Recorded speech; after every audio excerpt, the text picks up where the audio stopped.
Hi friends, kumusta ka na? Isang magandang araw muli sa iyo. Na-bless ako dun sa video na yung pinadala, and praise God dahil tama lahat yung mga naging kasagutan. Ibig sabihin meron kang natututunan. Ayan. Bilang review friend, nais kong ulitin ulit yung mga naging title ng ating lesson.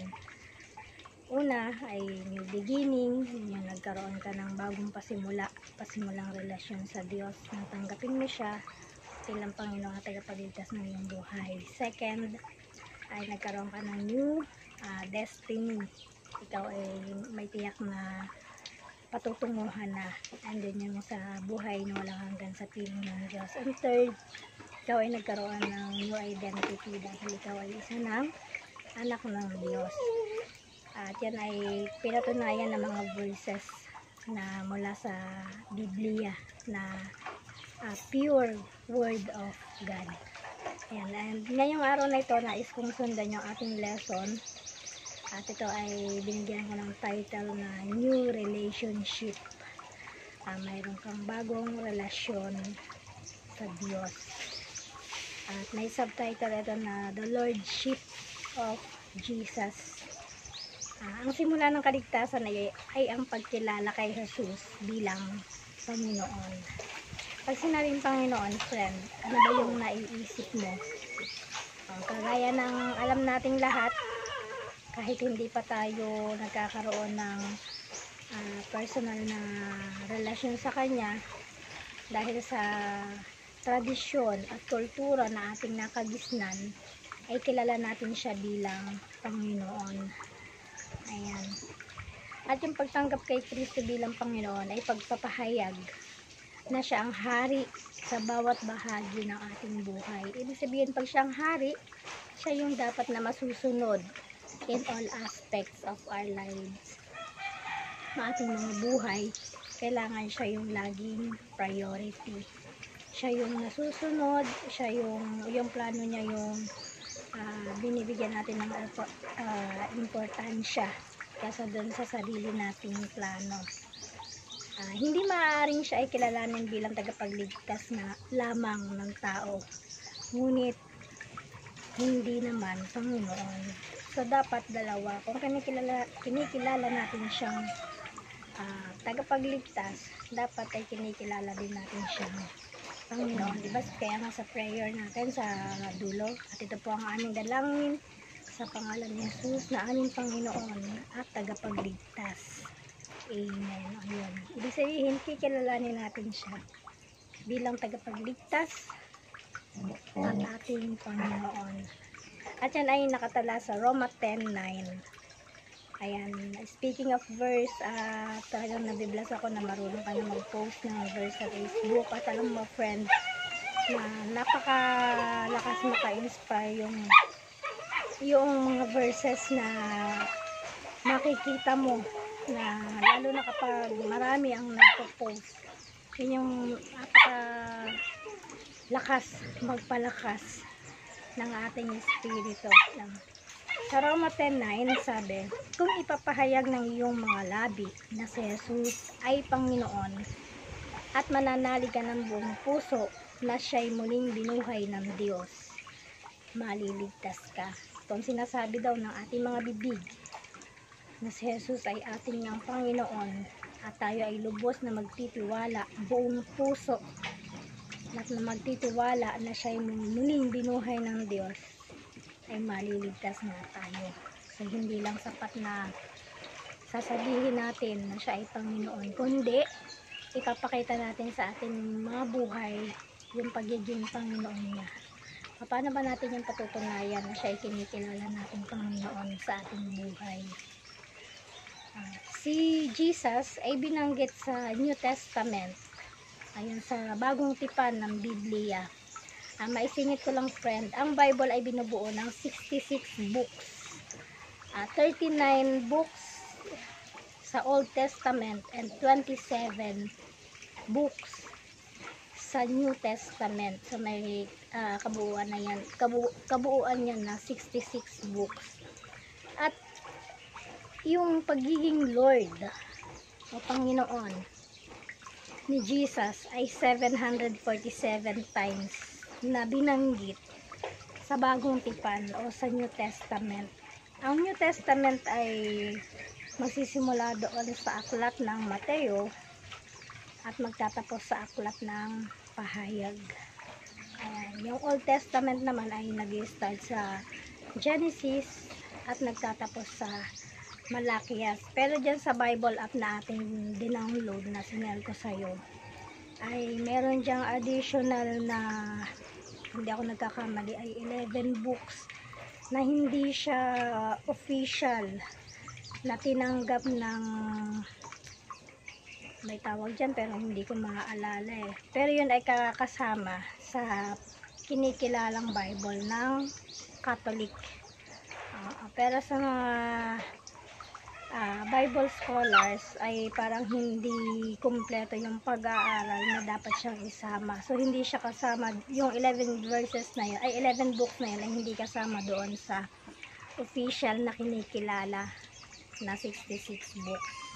By the way, sa mga susunod na araw ay aaralin ko yan para maipaliwanag ko ng husto sa iyo kasi hindi ko rin siya masyadong matandaan. Hindi naman yun ang mahalaga. Ang mahalaga ay yung ating pagkilala sa Diyos. Bilang siya ang ating Panginoon at tagapagligtas. So ulitin ko lang, yung salitang Lord ay 747 times na binanggit sa New Testament. At yung salitang Savior ay 24 times namang binanggit sa New Testament. Anong ibig sabihin nito, friend? Ang ibig sabihin nito ay ito ay nangangahulugan na mahalaga ang pagiging Panginoon ni Jesus sa ating buhay sapagkat ang pananampalataya ay pagtitiwala natin sa Kanya sa lahat ng aspeto ng ating buhay, sa financial, sa health, sa mental, emotional. Ibig sabihin lahat ng yan dapat ay ipinapasakop natin sa Panginoon. Sinusuko natin sa Kanya at ipinagkakatiwala natin yung lahat ng aspeto ng ating mga buhay, lalo na yung ating spiritual life. Ang kaligtasan ay hindi sa pamamagitan ng ating mga gawa o relihiyon kagaya ng binanggit dun sa mga nauna nating verses ng mga nakaraang lesson. Ito ay hindi sa pamamagitan ng relihiyon at hindi rin ito sa pamamagitan ng sarili nating gawa o yung paggawa ng mabuti, kundi ito ay bunga lamang ng, tulad ng iyong sagot, pananampalataya. Yan. Ang pagsunod sa salita ng Diyos ay kalakip, ay may kalakip na paggawa. At yun yung makikita ng tao sa ating mga buhay. Diba? May mga tao na magsasabi, kaya pala mabait ka na kasi Kristiyano ka na. Anong ibig sabihin nun? Napasalamin na si Jesus sa buhay ng mga Kristiyano. Anong ibig sabihin nun? Natututo ng sumunod sa salita ng Diyos. Paano natin isasaayos ang relasyon kay Jesus bilang Panginoon? Meron ako mga pinahandang punto dito. Una, may sasaayos natin yung relasyon natin sa kay Jesus sa pamamagitan ng pag-ibig sa Kanya. Sa unang Pedro 3:15, sabi doon, idambana ninyo sa inyong puso si Kristong Panginoon. Humanda kayong lagi na magpaliwanag sa sino mang magtatanong sa inyo tungkol sa inyong pag-asa. So mahalaga na nagbabasa tayo ng Biblia. Kasi baka pag tinanong tayo, may nagtanong sa atin, hindi natin masagot. Ayan. Pero hindi dapat yan ikatakot kasi tutulungan ka ng Panginoon na magpaliwanag kung sino siya. Dahil ang Diyos ay magpapakilala sa iyo ng lubusan kapag ninais mo. Ayan. Ang pagkapasakop kay Kristo bilang Panginoon ay hindi tungkol sa pagsunod sa mga alituntunin ng relihiyon, kaugalian o tradisyon, kundi ito ay nagpapasimula sa pagpapasakop ng ating puso sa Diyos. So ipasakop natin yung ating puso, yung ating nararamdaman, yung mga nais natin gawin. Ikalawa, na isasayos daw natin yung ating relasyon kay Jesus sa pamamagitan ng pagsisisi. Sa 2 Corinto 7:10, sapagkat ang kahapisang buhat sa Diyos ay nagbubunsod sa inyo upang magsisi at magbago sa inyong ikaliligtas. Ngunit ang kahapisang dulot ng sanlibutan ay humahantong sa kamatayan. Ayan.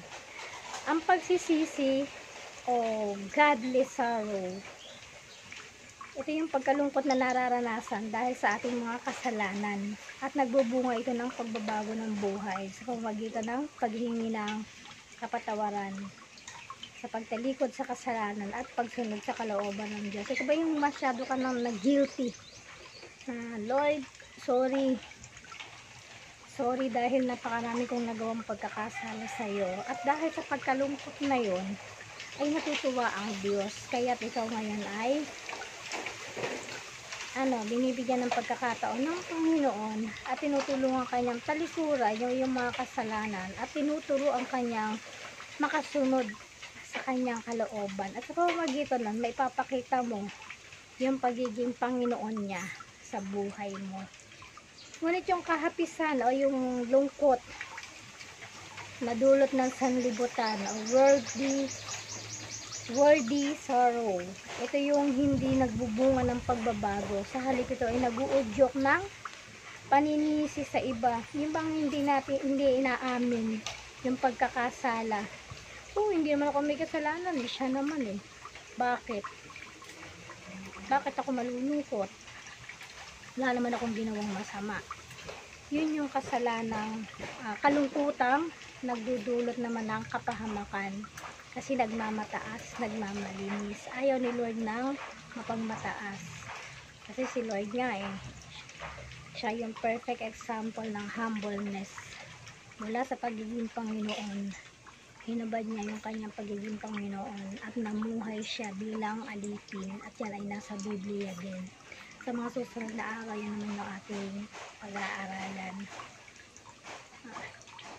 Kaya yung worldly sorrow ay hindi nagbubunga ng pagbabago. Sa halip ito ay nag-uudyok ng paninisi sa iba at kawalan ng pananagutan, pagkagalit at hindi pagtanggap sa kapatawaran na ibinibigay ng Diyos. Kaya't nagpapatuloy sa mali at nagbubunga ito ng kamatayang espiritual. Kagaya ng nabanggit ko ng mga unang video, sabi ko, ang kamatayang espiritual ay yung habang buhay na pagkahiwalay sa presensya ng Diyos. Ayan, spiritual death. Ayan, yun yung impyerno. At ang ikatlo ay sa pamamagitan ng pagpapasalamat sa Diyos bilang ating Panginoon. Sa awit 86:12, sabi doon, O Panginoong Diyos, sa buong buhay ko, pupurihin kita magpakailanman. At ihahayag ko ang kadakilaan mo.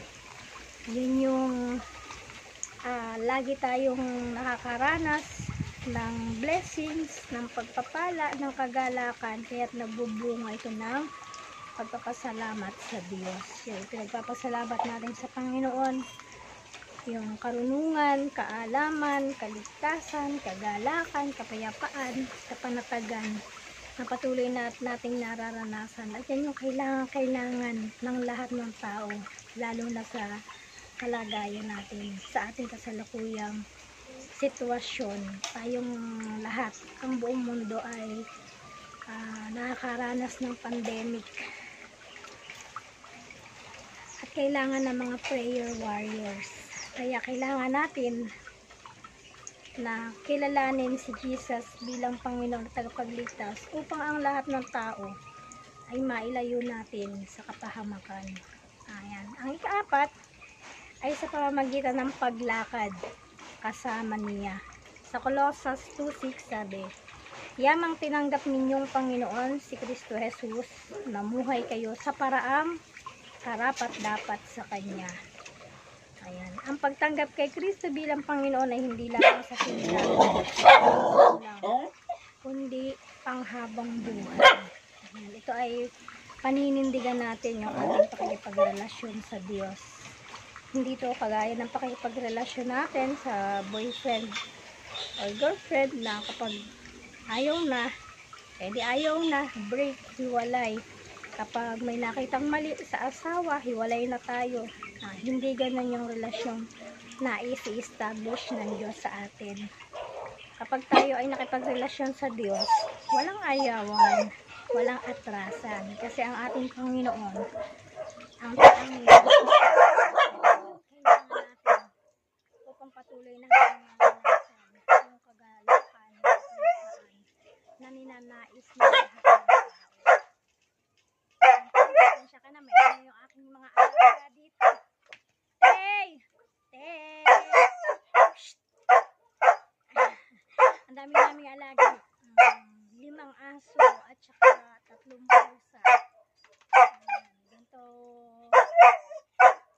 kasaya ang aming buhay.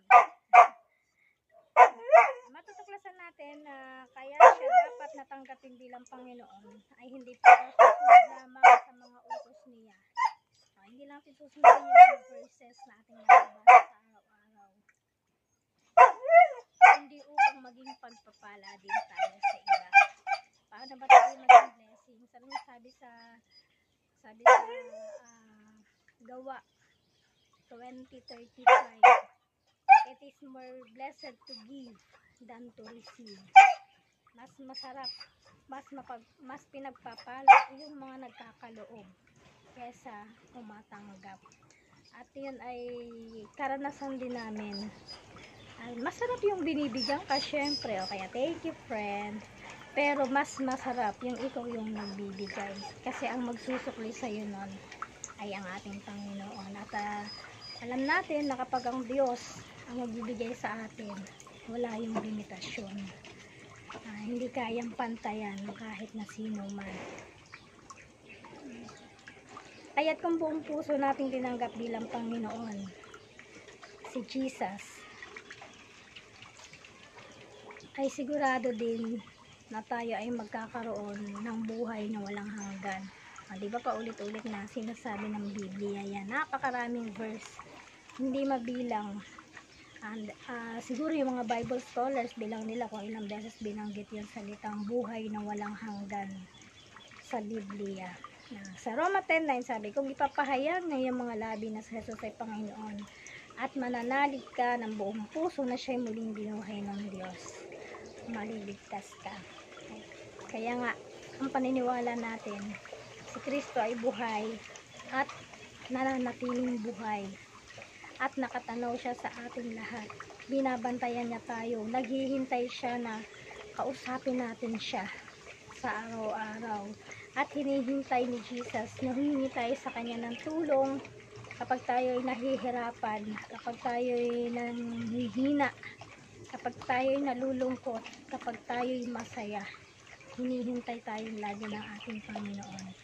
Siya ay buhay at paulit-ulit din sinasabi ng Biblia na muli siyang babalik sa mundo upang kunin yung kanyang mga anak at isama sa kanyang kaharian. Susunduin tayo ng Diyos, friend. At yan yung dahilan kung bakit dapat sikapin natin na nananatili tayong sumusunod sa Kanya. Kasi baka maliguwak ganarn tayo, andyan na pala siya, hindi pa natin nalalaman. Bakit? Kasi nalibang tayo sa mga bagay na hindi naman talaga mahalaga. Nalibang tayo sa pagnanais na magkaroon ng magandang buhay yung ating mga anak. Sinubsob natin yung ating sarili sa pagtatrabaho. Sinubsob natin yung ating sarili sa pagnanais na magkaroon ng magandang bahay, mamahaling kotse. Sinubsob natin yung ating sarili sa pag-iipon. Kasi akala natin yun yung magbibigay sa atin ng kaligayahan.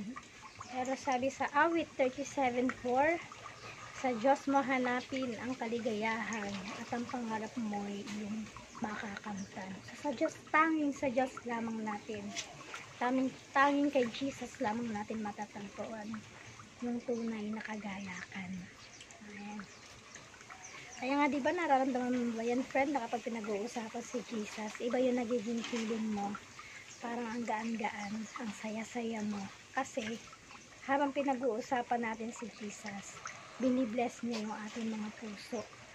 pinifix niya na kung ano yung problemang mayroon tayo. Amen. Amen. Kaya nga, ang nais ng Diyos ay maging chismosa tayo, pero siya lang yung ating dapat pagchismisan. Kapag si Jesus yung ating pinagchismisan, tayo ay i-bless niyang lalo. Pero kapag kapitbahay yung ating pinagchismisan o yung buhay ng ibang tao, bukod sa magkakaroon tayo ng kagalit, ay magagalit din si Jesus sa atin. Meron ulit akong mga hanging question, ibibigay ko na sa iyo yung choice kung nais mong sagutin ako through video pa rin or message. Pero sana video pa rin para nakikita naman kita. Gusto ko rin pagbigyan yung gusto mo na video call, kaya lang friend parang napakahirap gawin yung dito sa amin. Maiinis lang tayo kasi baka putol-putol yung ating magiging call. Hindi natin mai-enjoy yung pag-aaral, pagbubulay ng word ni God. Ayan, so meron ulit akong question. Nung unang tanong, meron ka ba pang bahagi ng buhay na hindi pa naipasasakop sa Diyos? Kung meron pa, inianyayahan ka ng Panginoon na isuko ito sa Kanya. Kung meron ka mga sikreto na hindi pa mga kasalanan na hindi pa naaamin sa Panginoon, ito na yung chance mo friend para ito ay aminin sa Kanya. At actually, sabi ng Biblia, nakikita ng Panginoon yung ating mga puso, kaya wala tayong maitatago sa Kanya. At ang nais ng Panginoon ay maging tapat tayo na kung meron ka pang bahagi ng iyong buhay na hindi pa naipasasakop sa Panginoon, ito na yung chance mo friend. Kalawa, kung meron ka bang kasalanang paulit-ulit mong pinagsisisihan pero paulit-ulit mo pa rin nagagawa. Ayan, medyo mahirap yung tanong pero aminado tayong meron. Kahit ako meron, pero nais kong ipasakop ng lubos sa Panginoon to para hindi ko na siya magawa ulit. Pangatlo ay nais kong mag-offer sa iyo ng panalangin, i-guide ka sa panalangin ng pagsisisi kung ano man yung bahagi ng buhay mo, pero ang nais ng Panginoon ay buong pusong ikaw ang lumapit at manghingi ng tawad sa Kanya. Ayan friend, ito yung lesson natin ngayong araw na ito. At sige, ibubulgar ko na sa'yo. Hanggang 6 lessons ito. Ito yung lessons na ginagamit ko kapag nag-share ng gospel sa ibang tao. At pagkatapos nitong 6 na lessons na to, ay mag-share naman ako ng iba pang nais mong lesson. Pwede kang mag-request kung ano yung gusto mo. Gusto mo naman, kasi every weekend nag-video ko para dun sa aming care group. Yun na lang din yung isi-send ko sa iyo, parang sermon type, pero ito pa rin yung background. Ayan, likod namin, ano yan, sapa. Ayan, sapa, punong-puno ng water lily. At ito naman, baba na to, simula nung ma-lockdown, nilinis namin, binakuran. Tapos yung mga gulay na niluluto namin, tinahagis ko yung buto, tumutubo. Ayan, kaya nauulam pa rin ulit namin siya. Ayan yung pagpapala ng Panginoon. Libre kami sa gulay ngayon. Sige friend, muli, maraming salamat at pagpalain kayo ng Panginoon, ikaw at ang iyong buong sambahayan. At nais kong magbigay sa iyo ng panalangin at i-bless kita. Sabi kasi sa Biblia, kung ano yung nais mong sabihin pagpapala sa kapwa mo, sa kahit na sino, sa udyok ng Espiritu, yun ay tatanggapin ng taong binabless mo. Kaya nais kong magbigay ng blessing sa iyo. Sige, tayo manalangin. Dakila at mapagpala naming Ama sa langit, muli po nagpapasalamat kami, nagpupuri sa panibagong pagkakataong ibinigay mo Panginoon upang kami ay patuloy na mabuhay, patuloy na maging protektado mo, at patuloy na makaranas ng pagpapala mo. Kung meron po kaming bahagi ng buhay na